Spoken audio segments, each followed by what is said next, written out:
Hello সবাইকে, সকলকে স্বাগত জানাচ্ছি আমাদের আজকের নতুন একটি সাকসেস স্টোরি পর্বে। আমরা আজকের এই সাকসেস স্টোরি পর্বে আমরা সাকসেস জার্নি সম্পর্কে জানবো আমাদের স্টুডেন্টস নূরে আলম নিলয়ের কাছ থেকে। So welcome Niloy to our Comilla branch office. So প্রথমে জানতে চাই কেমন লাগছে, ফিলিংস কেমন? কিছুদিন পরে ইউকেতে হায়ার স্টাডিজের জন্য অ্যাপ্লাই করছো। অনেকটা এক্সাইটেড, আমার ভয়ও আছে যেহেতু পরিবার পরিজন বন্ধুদের রেখে যাবো এত দূরে। নিজের স্বপ্ন পূরণের জন্য আসলে এই ভয়টুকু আসলে জয় করতেই হবে, এটাই বাস্তবতা। সো প্রথমেই জানতে চাই যে তোমার তো ইউকে যাচ্ছ, ফ্লাই করছো, সো ইউনিভার্সিটি হচ্ছে নর্দাম্পটন ইউনিভার্সিটি এবং কোর্স হচ্ছে tourism, hospitality and event management. Okay, so এই ট্যুরিজম অ্যান্ড হসপিটালিটি ম্যানেজমেন্টের সাবজেক্টটা নেওয়ার পেছনে কারণটা কি আসলে? এখনকার জামানায় হচ্ছে কম্পিউটার সায়েন্স বা বিজনেস ম্যানেজমেন্ট খুবই কমন সাবজেক্ট। আমি একটু আউট অফ দ্য বক্স চিন্তা করলাম যে আমার নিজেরও ট্রাভেলিং পছন্দ, আমি চাইলাম যে ফিউচারে এটা নিয়ে আমি কিছু একটা করি। আচ্ছা আচ্ছা, এই জন্যই আমি হচ্ছে ইন্টারন্যাশনাল ট্যুরিজম, হসপিটালিটি সো তোমার ফিউচার ক্যারিয়ার গোলের সাথে অ্যালাইন করে তুমি তারপর হচ্ছে তোমার এই সাবজেক্ট, এবং এটাই হওয়া উচিত। এবং আমরাও বারবার স্টুডেন্টসকে এটাই বলি যে আপনি আসলে ফিউচারে কী হবেন, আপনার ক্যারিয়ার প্ল্যান কি, ওইটার সাথে অ্যালাইন করে আপনি হচ্ছে আপনার কোর্সটাকে আপনি বেছে নেন। সো নর্দাম্পটন ইউনিভার্সিটি বেছে নেওয়ার কারণ কি? নর্দার্ন ইউনিভার্সিটি বেছে নেওয়ার কারণ সর্বপ্রথম হচ্ছে কোর্স অ্যাভেলেবিলিটি, যেহেতু ইউকেতে এটা খুব একটা অ্যাভেলেবল না। আর কোর্স অ্যাভেলেবিলিটির পাশাপাশি আমি দেখলাম যে ওদের ওয়েবসাইটে যে ইন্টারন্যাশনাল ট্যুরিজম, হসপিটালিটি অ্যান্ড ইভেন্টসে ওদের র্যাঙ্কিং হচ্ছে ইউকেতে অনেক হাই। এতে আরও অনেক ফ্যাসিলিটিস আছে নর্দার্ন ইউনিভার্সিটি, স্পেশালি হচ্ছে যে স্পোর্টস সেন্ট্রাল, যেটা আমার খেলাধুলা পছন্দ, ওদের এখানে এসব ফ্যাসিলিটিস আছে। স্পেশালি সুইমিং আমার হবি।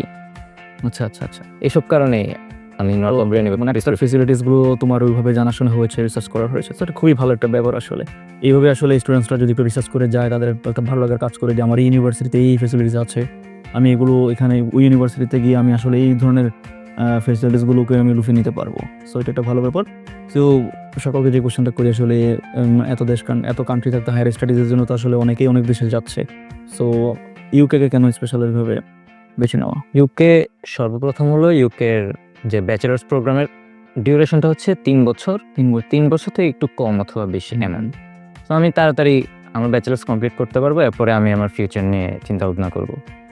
আর ইউকেতে এমনিতে আমার কয়েকজন ফ্রেন্ড আছে, তো আমি ওদের সাথে দেখা করতে পারলে আমারই খুব ভালো লাগবে, ওদের সাথে থাকতে পারলে। আচ্ছা আচ্ছা, যে অ্যাব্রোড স্টাডির সাথে জার্নিটা কীভাবে শুরু হলো?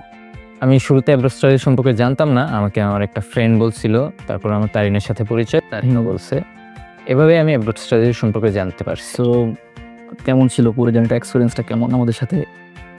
জার্নিটা অনেক স্মুথ ছিল, কারণ আমার কী কী করতে হবে, মানে রাকিব ভাই আছে, তারিন আছে, আমাকে খুব সুন্দরভাবে এক্সপ্লেন করতো যে আমার কী করতে হবে, আমার পাথওয়ে দেখাই দিত, আমি জাস্ট হাঁটতাম পাথওয়ে অনুযায়ী। এই সো ক্যাজ ইন্টারভিউ প্রিপারেশন টাইমটা কেমন ছিল?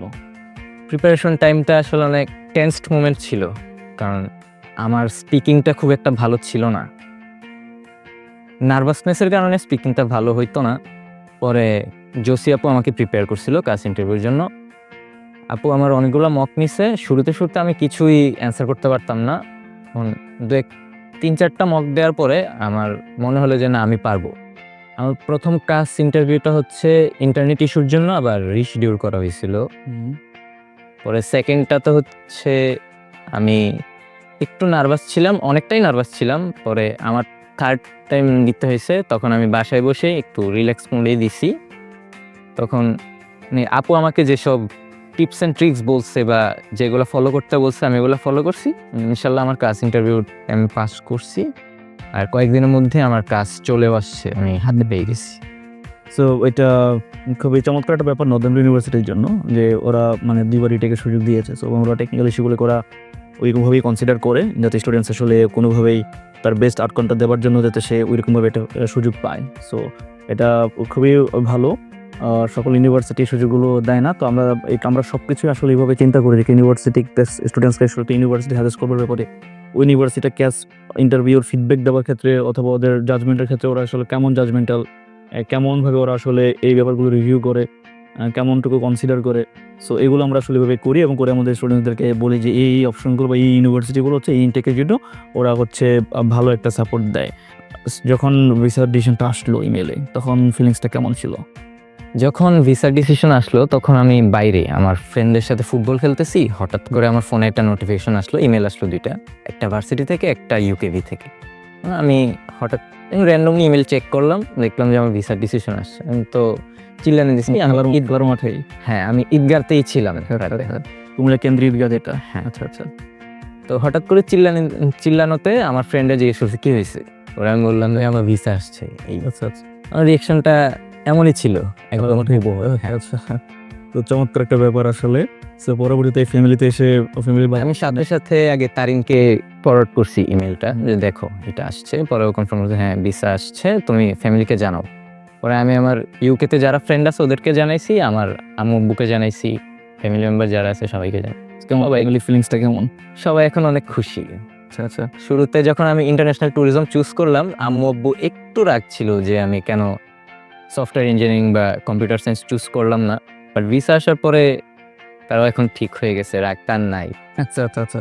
না এটা খুবই ভালো ব্যাপার, কারণ ক্যারিয়ার রিলেটেড ব্যাপার সবাই তো আর মানে সবাই কম্পিউটার সায়েন্স নিয়ে যাবে তা মানে আসলে যাদের ক্যারিয়ার অন্যদিকে ফোকাস করবে ভবিষ্যতে, তো তারা আসলে পরবর্তীতে অ্যাডজাস্টমেন্টের একটা ব্যাপার থাকে, তার ক্যারিয়ারের সাথে তার হচ্ছে ব্যাচেলরের একাডেমিকের সাথে তার প্রফেশনালের একটা ভালো সম্পর্ক থাকা জরুরি। যারা নতুনভাবে আসলে ইউকেতে সেটা যে কোনো ইউনিভার্সিটি হোক অথবা যে কোনো সাবজেক্টেই হোক যারা প্ল্যান করবে, ওদের উদ্দেশ্যে তোমার কোনো গাইডলাইন আছে কিনা? আমি নতুনদের উদ্দেশ্যে বলবো তারা যদি ইউকে বা অন্য ইউরোপের যে কোনো কান্ট্রিতেও অ্যাপ্লাই করতে চায়, তারা এসে অ্যাব্রোড স্টাডিজে এসে একবার যোগাযোগ করুন, তাহলে ওনারাই আপনাদেরকে গাইডলাইন বলে দিবে কি কি করতে হবে না করতে হবে। আশা করি আপনাদের জার্নিটা অ্যাব্রোড স্টাডির সাথে খুবই স্মুথ যাবে। ওকে, থ্যাংক ইউ ফর সাজেস্টিং আস।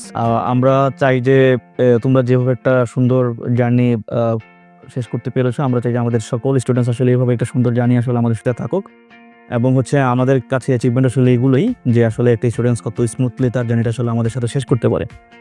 আমরা বিশ্বাস করি যে নিলয়ের মতো যারা আপনাদের ডেস্টিনেশন ইউকে অথবা ইউরোপ অথবা অস্ট্রেলিয়াতে হায়ার স্টাডিজের জন্য আপনারা এই ফার্স্ট ওয়ার্ল্ড কান্ট্রিগুলোতে হায়ার স্টাডি করার জন্য আপনারা স্বপ্ন দেখছেন, আপনারা আমাদের সাথে যোগাযোগ করতে পারেন। আমাদের ব্রাঞ্চ অফিস হচ্ছে কুমিল্লা কান্দির পার্ক, বেঙ্গল টাওয়ারের ৫ম তলায়, ট্রমা হসপিটালের পূর্ব পাশে। সো আমরা আপনাদেরকে আমাদের সর্বোচ্চটুকু দেওয়ার জন্য সবসময় প্রস্তুত আছি। ব্যাপারটা হচ্ছে আপনি আসলে কতটুকু নেবার জন্য আপনি প্রস্তুত। আমরা আমাদের এক্সপার্ট যে কাউন্সিলিং টিম রয়েছে, আমাদের এক্সপার্ট যেই অ্যাসেসমেন্ট টিম রয়েছে, সো ওরা চেষ্টা করবে আপনার জন্য একদম বেস্ট অপশনটি আপনাকে প্রোভাইড করবার জন্য, সাজেস্ট করবার জন্য, সেখান থেকে যাতে আপনার ডিসিশনটি মেক করতে খুবই সহজ হয়। সো সকলকে আবারও আমাদের ব্রাঞ্চ অফিসে ওয়েলকাম জানিয়ে আপনাদেরকে সকলকে ইনভাইট করছি। সো দেখা হচ্ছে পরবর্তী কোনো সাকসেস স্টোরি পড়বে। সকলে ভালো থাকবেন, সকলে নীলের জন্য দোয়া করবেন, আমাদের জন্য দোয়া করবেন। আজকের মতো এখানে শেষ করছি। আল্লাহ হাফেজ।